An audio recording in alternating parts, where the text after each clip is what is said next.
বানাতে লাগবে মাত্র 5 মিনিট আর খেতে লাগবে কিন্তু মাত্র 2 মিনিট। হ্যালো এভরিওয়ান, আসসালামু আলাইকুম। আজকে আপনাদের সঙ্গে ভীষণ মজাদার একটা নাস্তার রেসিপি শেয়ার করব, যেটা কিন্তু খেতে ভীষণ মজার হয়।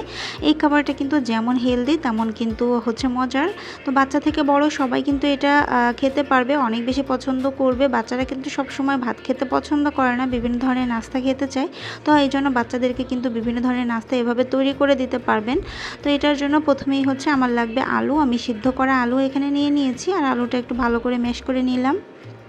তো আলুটা খুব ভালো করে ম্যাশ করে নিয়ে এখানে আমি হচ্ছে দিয়ে দিলাম পেঁয়াজ কুচি। আপনারা কিন্তু টেস্ট অনুযায়ী দিবেন, পেঁয়াজ আর মরিচের পরিমাণটা নিজেদের পছন্দ অনুযায়ী। তো এখানে আমি সামান্য একটু কাঁচামরিচ দিয়ে দিয়েছি আর সেই সাথে হচ্ছে একটু চাট মশলা ব্যবহার করেছি। আপনারা চাইলে চাট মশলা নাও দিতে পারেন।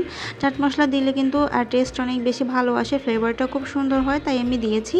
এদিকে আমি একটু চিলি ফ্লেক্স দিয়েছি আর সেই সাথে একটু লবণ আর একটু ধনিয়া পাতা কুচি দিয়েছি। এখন ভালো করে এটাকে মিক্স করে নিচ্ছি।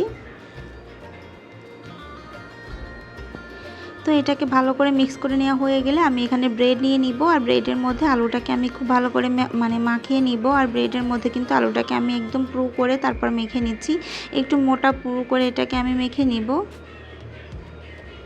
এই নাস্তাটা বানানো কিন্তু খুবই সহজ, শুধুমাত্র আলুটা সিদ্ধ করা থাকলেই কিন্তু এটা বানিয়ে নেওয়া যায়। আর ঘরে তো সব উপকরণ আমাদের থাকেই, তো খুব সহজেই এটা বানিয়ে নিতে পারবেন। সকাল দিকে নাস্তা হিসেবে কিন্তু এটা রাখা যায়। এটা কিন্তু পুষ্টিকর আর সেই সাথে কিন্তু অনেকটা টাইম পেটও ভরা থাকে।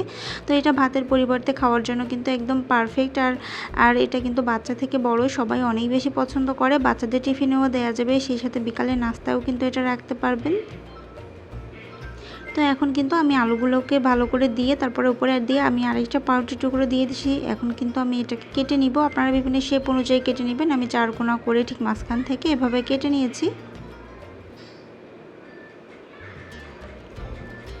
তো এখন কিন্তু আমি আরেকটা পাউরুটি সেমভাবে করে নিব। আর এটা কিন্তু আলুটা কিন্তু একটু পুরু করেই দিতে হবে, তাহলে কিন্তু খেতে বেশি টেস্টি হবে।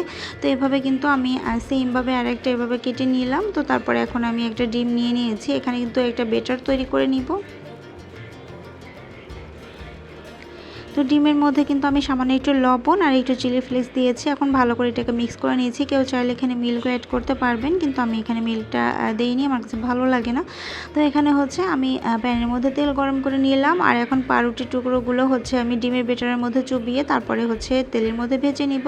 আর ডিমের ব্যাটারের মধ্যে দিয়ে কিন্তু এটাকে বেশিক্ষণ রেখে দেওয়া যাবে না, তাহলে কিন্তু একদম সবগুলো ডিম চুষে নেবে। এখানে কিন্তু সাথে সাথে এটাকে ভাজার জন্য তুলে ফেলতে হবে। তো এখন আমি এপাশ ওপাশ করে একটু লাল লাল করে হচ্ছে এটাকে ভেজে নিচ্ছি।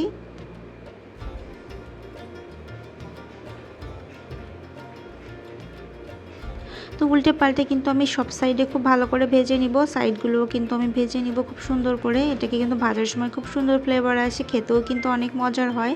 আমার তো এটা অনেক বেশি পছন্দ, আমি নিজেই অনেক বেশি পছন্দ করি। মাঝে মাঝে আমি নিজেই সকালে এটা বানাই আমাদের বাসার জন্য। তো এতে চুলার আঁচটা কিন্তু অবশ্যই মিডিয়ামে রাখতে হবে, কারণ বেশি কিন্তু আঁচ হয়ে গেলে এটা পুড়ে যেতে পারে। আর অল্প আঁচ থাকলে কিন্তু এটা তেলের মধ্যে একদম বেশি তেল চুষে নেয়।